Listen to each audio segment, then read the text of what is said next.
যে শরীরের মধ্যে রাসূলের তুতু মোবারক লাগছে, আমার মন বলে কিয়ামতের দিন হাসরের মাঠে আল্লাহ তাআলা এই শরীরটাকে কখনোই জাহান্নামের মধ্যে উদ্বার সাইবা ওয়ালিদ ইবনে মুগীরা ওরা বলতেছে হিজরত কইরা তো রাসূল মদিনায় গেছে, খোঁজ খবর নাই, দেখি না অনেক দিন ধরে কোনো খোঁজ খবর নাই।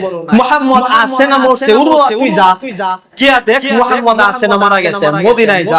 উরওয়া যখন মদিনার মধ্যে গেল, যাওয়ার পর আবার রিটার্ন ব্রেক করে যখন মক্কার মধ্যে আসলো, উরওয়া আবু জাহেল উতবা সাইবা মুগীরা ওয়ালিদ ইবনে মুগীরার কাছে যেই কথাটা বলতেছে তারা জিজ্ঞাসা করে, আবু জাহেল জিগায় কিরে উরওয়া মুহাম্মদের কবর পাইছনি, আছে না মারা গেছে?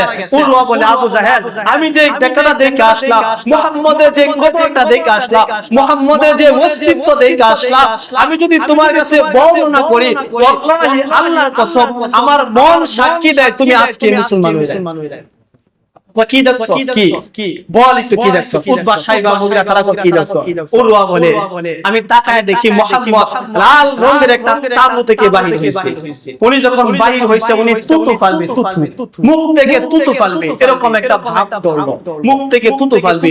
উরওয়া বলতেছে রাসূল যখন মুখ থেকে তুতু ফালবে আমি তাকায় দেখি আবু বকর, উসমান, আলী, হযরত খাব্বাব, খুবাইব, হযরত ওমর, আবু হুরায়রা যত সাহাবী আছে সমস্ত সাহাবীরা রাসূলের মুখের নিচে ভিখারির মতন হাত ধরে আছে, বলতেছে ইয়া রাসূলুল্লাহ ইয়া হাবিবাল্লাহ আপনার তুতুটা আমার হাতের মধ্যে ফালান, আপনার তুতুটা আমার হাতের মধ্যে ফালান। আমি তো অবাক হয়ে গেছি, জীবনে অনেক রাজার দরবারে গেলাম, অনেক মাতবরের দরবারে গেলাম, অনেক প্রজার সাথেও মিশছি, অনেক বড় লোকের সাথেও মিশছি, কিন্তু কারো তুতু নেওয়ার জন্য মানুষ এরকম ভাবে হাত পাতে না।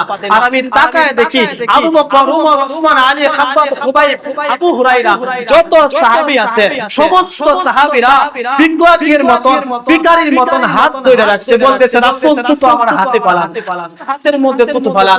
রাসূল তাদের হাতের মধ্যে তুতু ফালাইলো, ফালানোর পর আল্লাহ আল্লাহর কসম আবু জাহেল আমি তাকায় দেখি সমস্ত সাহাবীরা এই আতর হিসাবে এই তুতুটাকে তাদের শরীরের মধ্যে অঙ্গন করতেছে, মাখতেছে আর বলতেছে যে শরীরের মধ্যে রাসূলের তুতু মোবারক লাগছে, আমার মন বলে কিয়ামতের দিন হাসরের মাঠে আল্লাহ তাআলা এই শরীরটাকে কখনোই জাহান্নামের মধ্যে পারবে না।